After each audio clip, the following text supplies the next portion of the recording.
So, the question that we get most frequently is what is coaching and what is the difference between coaching and therapy? The way that I like to explain it is in therapy, you are across from the client, right? And having that connection and talking about things and doing a lot more processing. You give the client something to do, and either they do it or they don't do it. They come in and they lie and they say, "Yes, I did do it," or something happened and something came up.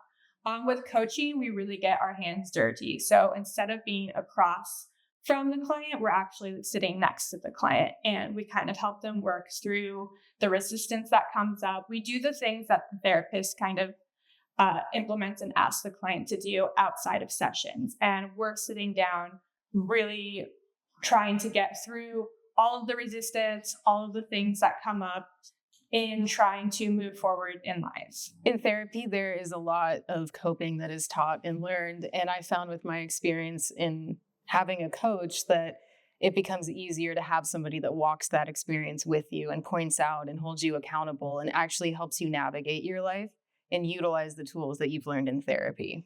Yeah, I mean, I feel like therapy is so wonderful, but I see so many people struggle. I work in group therapy myself, and people aren't doing the work outside of the therapy room. And the reason why is because they have the tools, but they don't really know how to use them, or they don't have the confidence to use them. So what I found is coaching can create real change by showing the client how to do something. We haven't really been taught how to be humans and how to do certain things. And so there's a lot of fear, there's a lot of anxiety, there's a lot of resistance in taking those actionable steps. So when you have someone who has walked the path as well and has some tools and knows how to utilize the tools to really like sit and talk you through it, not do the things for you, but actually teach you how to do them yourself, it's really like valuable life lessons that ideally we would learn in childhood and in school, but they just don't teach us. Yeah, and there's a huge juxtaposition from my personal experience between having the knowledge and understanding what that looks like and then actual implementation in my life. And so when I got out of treatment, I was kind of then thrown back into a job and pretty much back into my normal life. And utilizing what I learned in therapy became a very difficult task for me. And I knew what to do. I just wasn't sure how to implement it in my life. And hiring a coach really allowed somebody to point things out, hold me accountable, and really try to help me utilize what I've learned to create the life that I wanted that was sustainable for me and ultimately made me happy and fulfilled. Yeah, I think what coaching does is it bridges the gap between therapy, between treatment and real life.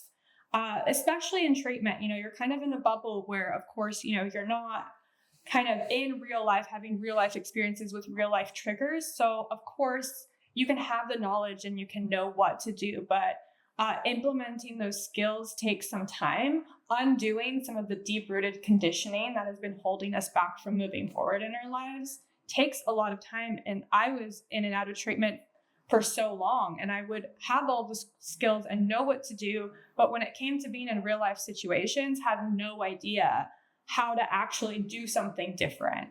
Sometimes it takes somebody to be with you on a more personalized level than just therapy and having a therapist. I know personally,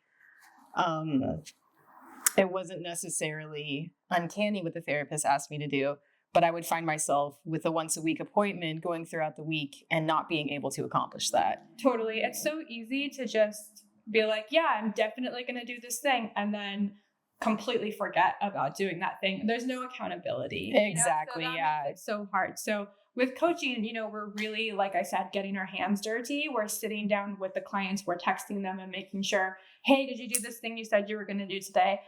Text me when you're done. Send me a photo of your made bed and let me know that you got to your appointment on time.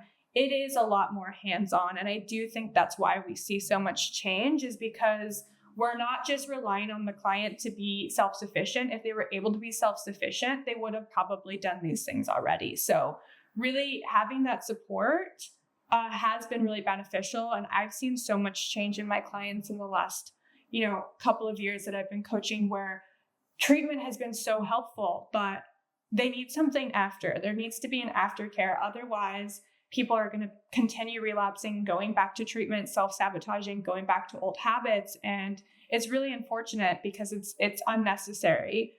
People just need more support. Absolutely.